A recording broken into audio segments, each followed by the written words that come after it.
Evet, geçen buradayken anlatamadım dinleyip Ayzone Antik Kenti'ne gidiyorduk. Şimdi bugün de farklı bir yolculuğa çıkıyoruz.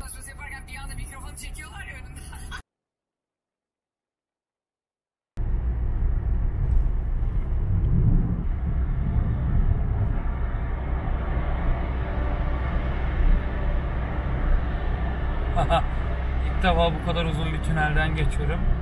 Çok zevkli. Şimdi dostlar yolumuz 60 kilometremiz kaldı.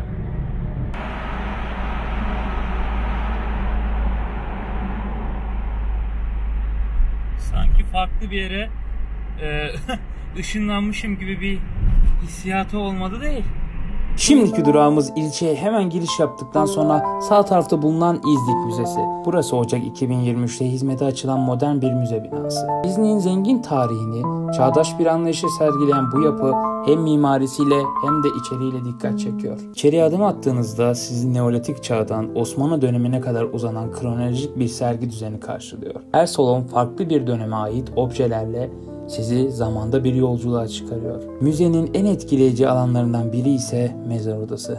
Açıkça söylemeliyim ki bu oda inanılmaz derecede beni etkiledi. Bu özel bölümde Roma dönemine ait bir mezar yapısı özgün haliyle sergileniyor.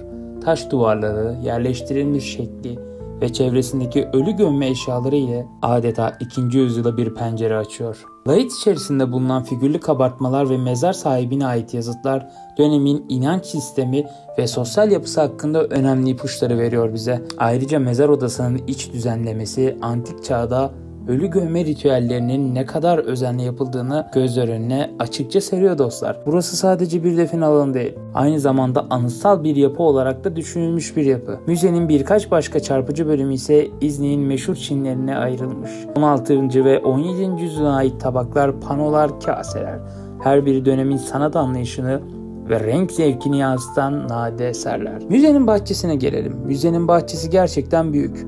Yapısı da gerçekten büyük müzenin. Açıkça söylemek gerekirse beni şaşırttı. Yani İznik gibi bir ilçeye, küçümseme anlamında değil, oraya bu kadar büyük yapıda yapılması bir müzenin şekiller doğrultusunda böyle tasarımı, mimarisi gerçekten benim çok hoşuma gitti. Peki müzenin bahçesinde neler var? Müzenin bahçesinde ise büyük taş eserler sergileniyor. Mezar stelleri, sütunlar, heykel parçaları ve kitabeler burada kronolojik bir düzende sıralanmış durumda.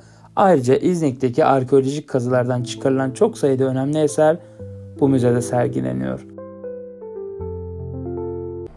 Şimdi gördüğünüz yerde Barça'nın ev buluntuları. İznik Öyküleri, Roma tiyatrosu, Çini fırınları, Hisar'da nekropolü ve göl altındaki bazilika kalıntıları bu koleksiyonun bir parçası. Eğer yolunuz İznik'e düşerse ilçeye girerken sağda kalan bu müzeye mutlaka uğrayın. Çünkü burada gördüğünüz her eser bu toprakların binlerce yıllık geçmişine sessizce tanıklık ediyor.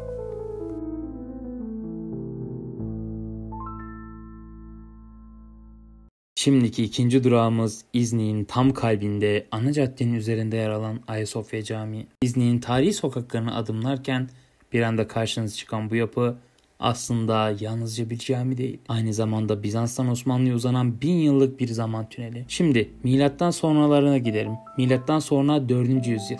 Milattan sonra 4. yüzyılda yani Roma İmparatorluğu döneminde bazilika planında inşa edilen bu yapı dönemin en önemli dini yapılarından biri olarak öne çıkıyordu. Uzun yıllar kilise olarak hizmet verdi, farklı dönemlerde onarımlar geçirdi. Peki bu bazilikanın olayı ne? Neden papalar sürekli buraya İznik'e gelmek istiyor? İşte şimdi en dikkat çekici olan yere geliyoruz. Tarihi olaylardan şu gerçekleşti.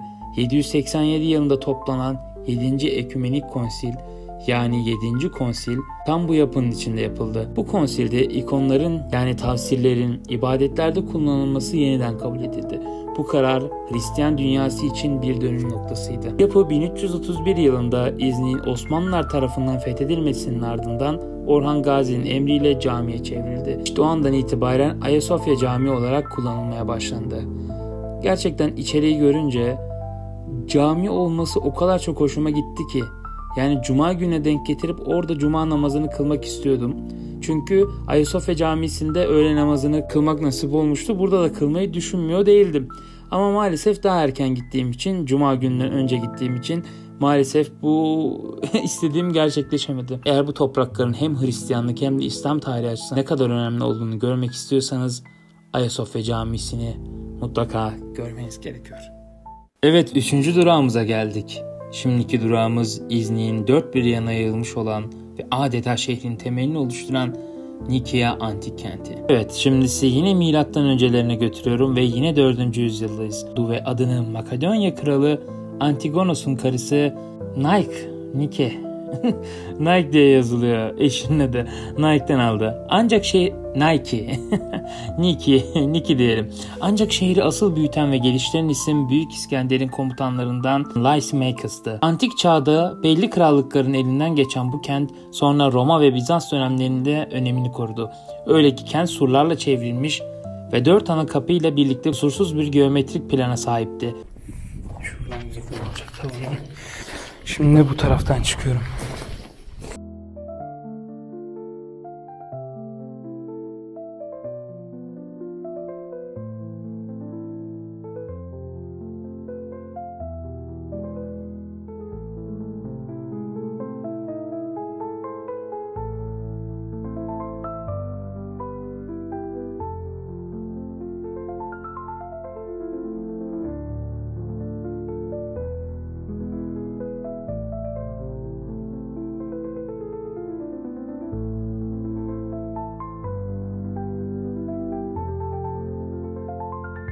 Roma döneminde inşa edilen antik tiyatro hala ayakta ve oldukça etkileyici. 15-20 bin kişilik kapasitesiyle o dönemdeki İznik'in ne kadar büyük ve canlı bir kent olduğunu gösteriyor. Düşünün, 15-20 bin. Kente yayılan lahitler, nekropol alanları, tapınak kalıntıları ve hamamlar her biri antik yaşamın izlerini bugüne taşıyor.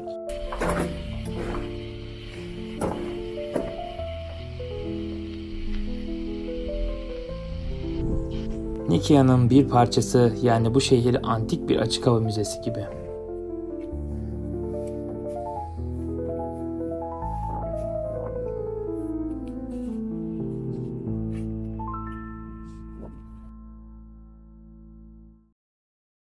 Tam şu noktada gördüğünüz bölümde, tam şurada hatta, Roma döneminde sınıf ayrılıkları olduğu için ve bunu insanların gözüne soka gösterdikleri için o bölgede belli soylu insanlar oturur ve izlermiş. Yani bizim bu balkonlu localar gibi düşünebilirsiniz orayı.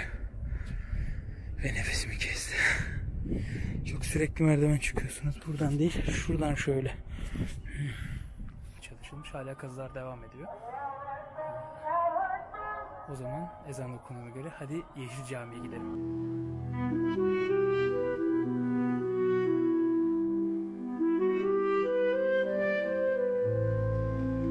Evet, yavaş yavaş duraklarımızın sonuna geliyoruz. Şimdiki geldiğimiz durak ise İznik'in o güzel, meşhur çini işlemeli Yeşil Camisi. İlçenin doğu girişine yakın bir konumda yer alan bu cami daha uzaktan görülür görülmez fark edilir. Çandarlı Kara Halil Hayrettin Paşa tarafından 1378 yılında yaptırılmaya başlanmış, ancak tamamlanması oğlu Ali Paşa'ya nasip olmuştur. Mermer mihrap, zarif taş işçiliği ve cami içindeki detaylar dönemin mimari anlayışını yansıtır.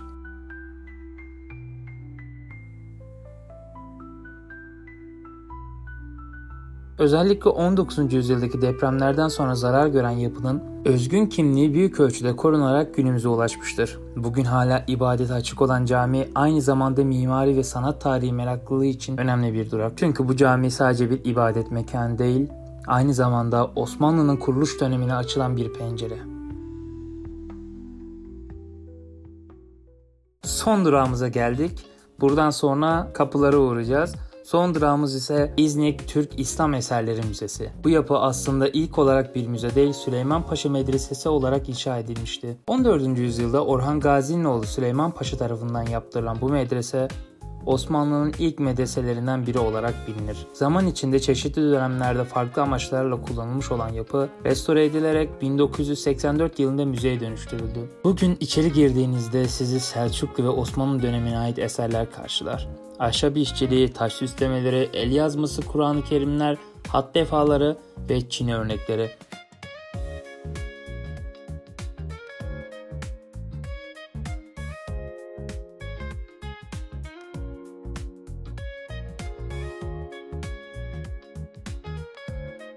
Müzenin avlusundaki açık alanda ise mezar taşları ve kitabeler sergileniyor. Müzenin arkasında. Burada da bazı renkler tutuluyormuş sanırım, sergileniyormuş. Yani belli. Sabah da yeni İznik Müzesi'ne yeni parçalar geliyordu, gördüm. Belki çocuk oyun alanıymış, pardon. Buraya koyarlar diye düşündüm de. Şimdi buradaki İznik'in Lefke kapısından geçip evimize varma vakti. İznik'in 4 ana girişinden biri olan Lefke kapı Roma döneminde inşa edilmiş, hem askeri hem de sembolik bir geçiş noktası olarak kullanılmıştır. Anıtsal yapıyla dikkat çeken bu kapı çift kemerli giriş sistemi, tuğla ve taş işçiliğiyle tipik bir Roma sur mimarisini yansıtır. Hemen kapıdan aşağı inince karşınıza hafif oyulmuş bir mermer karşınıza çıkıyor. Bu mermerin ne anlama geldiğine birkaç araştırma yaptım ve kapı kanatları için oyuklar olduğu öne sürülüyor. Yahut güvenlik ve sembolik kullanım olarak bekçilerin mızrak ya da kılıç dayadığı nöbet sırasındakilerden biri olarak anılıyor. Yani araştırmalarım doğrultusunda bu ne kadar doğru ne kadar yanlış, bunu geçmişe giderek ancak sorup öğrenebiliriz. Bakın. Saatlerimiz 13.36. Bu saate kadar bayağı bir yerleri gezdik. Şu an elimde kamerayla birkaç martı fotoğrafı yakalamaya çalışıyorum. Kalıntıların oraya gideceğim şu an. O da bu tarafta. Arabayı şu arka tarafa park ettim. Aha bak. Şuradan şöyle geçiyor. Gördünüz mü? Şunu yakaladıydım. Gidip geliyor. Bunu yakalamam lazım tekrardan. Evet, Bazilika'ya geldim ama şu tarafta tam gördüğünüz. Etrafını kapatmışlar. Tam normal olarak ama şurayı da yeni sıfırdan böyle bir şey yapıyorlar. Müze kartı, yani Turizm Bakanlığı'na bağlı bir yer yapıyorlar gibi. Orada daha yeni olduğu için giremedim. Bakın şöyle yürüme yolları falan yapmışlar. Ama işin saçma yanı, Bazilika şu kadar bir boyutta. Ya tamam, incelemeler falan yapılıyor burada ama yani bu kadar büyük bir alanın, bilmiyorum. Sanırım inancı olan insanların için önemli bir durum sanırım. Papa da zaten yakın bir zamana gelecek diyorlar. 3000 aboneye de az abone sayımız kaldı. Kanala abone olup videoyu beğenmeyi unutmayın. Yorumlara antik olarak, hatta aşağılara da sabitleyeceğim, antik emoji olarak bırakabilirsiniz. Aşağıda atacağım. Bir 100-150-200 yorum gelmesini isterim şahsen. O zaman şimdilik bu videonun da sonuna gelelim. Kendinize çok iyi bakın. Hoşça kalın.